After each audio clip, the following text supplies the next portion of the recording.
Hi guys, hello, this is for Aquarius. Aquarius, welcome dito sa aking channel, Kapalaran 888. Welcome. Alamin natin kung anong messages, vibration, gabay, energy para sa lahat ng Aquarius. Okay. Let's check, let's verify.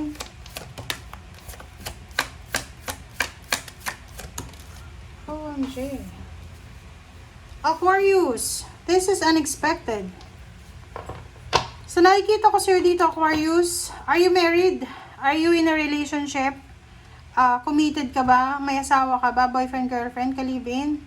So nakikita ko sir dito na posibleng merong hiwalayan. There's a separation.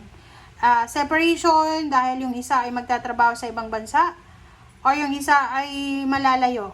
Or separation talaga na magde-decide kayo together na maghiwalay na. So, sa nakikita ko sa'yo dito, isang desisyon. Oh, yun, pwedeng yun. Pagde-desisyon mo, magde-desisyon ka. This is your choice. This is your decision na gawin siya. Okay? So, right, ganun. Alright.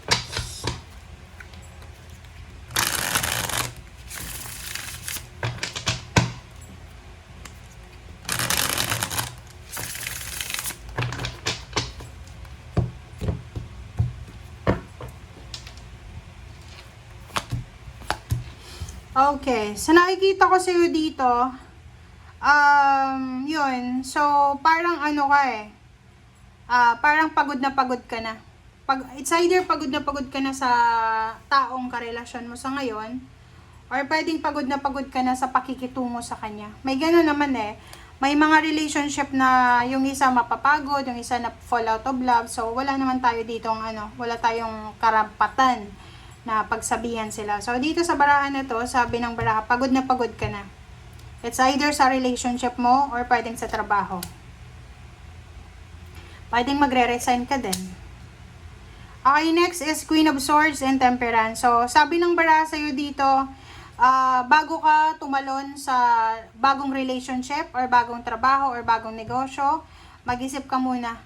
Okay? Pag-isipang mabuti. Huwag magpadalos-dalos, Aquarius, sa kung ano man na desisyon. Natural yan guys sa relationship siguro, pag minsan napapagod talaga tayo sa pakikitungo, minsan napapagod tayo sa mga nangyayari sa paligid, but sabi nga ng baraha sa'yo dito, you need to be patient. And at the same time sa trabaho, pwede ka naman siguro mag-pause, mag-bakasyon for the moment kung pagod ka.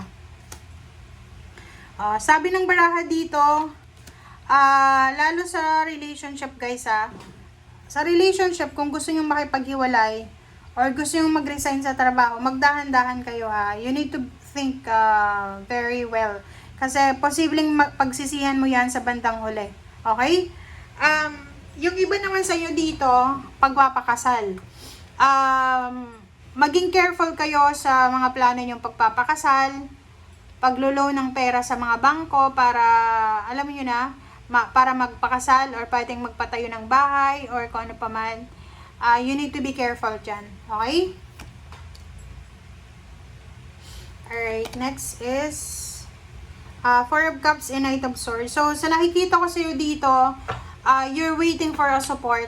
Parang feeling ko breadwinner ka ba? Kasi pwedeng isang breadwinner na Aquarius ang napagod na. Parang pakiramdam mo, pagod ka na Ayaw mo na. Parang feeling mo, walang katapusang breadwinner ka. Diba? Kita mo ba? So, sa nakikita ko sa'yo dito, kailangan mo daw ng kalma sa iyong sarili. Mo guys, napaka-aggressive mo. Okay, napapagod ka ba? Ang nakikita ko dito, pagod na pagod talaga Kung may asawa ka, pagod ka na sa asawa mo, sa mga anak mo, sa in-laws mo, parang ganon. Sa trabaho, ganun din. Yung katawan mo ay sobrang pagod. And sa iba din sa inyo dito, parang feeling nyo, walang mapupuntahan itong ginagawa nyo. Which is wrong, guys. Nandito yung Chariot, sinasabi na lahat ng mga sacrifices nyo, lahat ng ginagawa nyo ay may kapalit yan na tagumpay. Sa nakikita ko sa'yo dito, you're planning to travel, to relocate, you're planning to move, you're planning to change. Pero dahan-dahan ka lang ha. Kasi yun nga, pwede kang magsisi. Baka dala lang yan ng pagod, puyat, gutom, or pwedeng kulang ka lang sa tulog.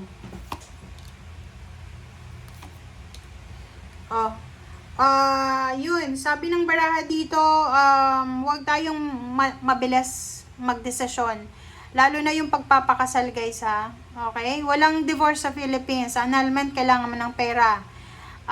So, dito sa barahang to, sinasabi, isang mabilisang pagpapakasal, pagperma ng kontrata, ang posibleng gagawin mo, naku, mag-iingat ka. If it's about money, if it's about relationship, yun, kailangan mo ng 2 of swords dito. Sabihin natin na ino-offeran ka ng malaking halagang pera doon or malaking sweldo sa ibang company. Hindi mo pa sure yun. Okay? So, you need to think. 2 of swords nandito, pag-isipan natin yung mga bagay-bagay na gagawin natin, especially if it's involved, if it parang involve yung pera, kontrata, papeles, dokumento.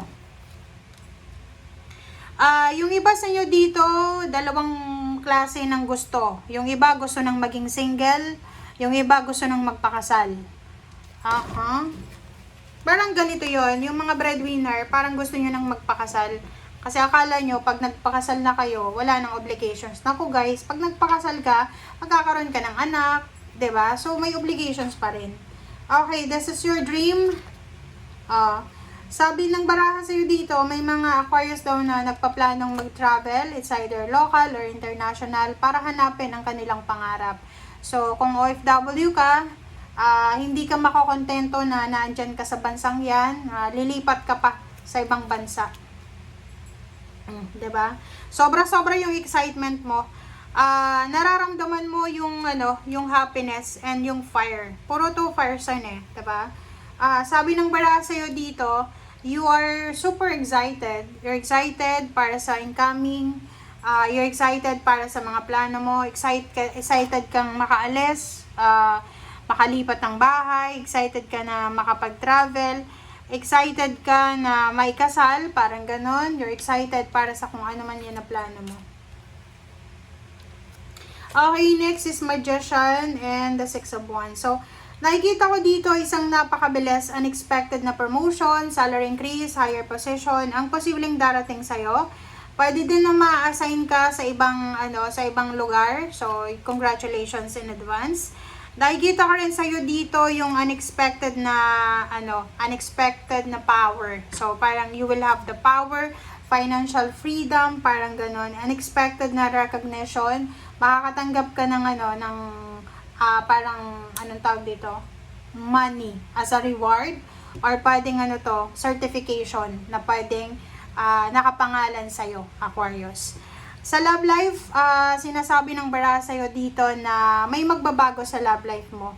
Okay? So, posibleng, yung karelasyon mo ay posibleng magkaroon ng financial problems na maging rason kung bakit magkakaroon kayo ng mga misunderstanding.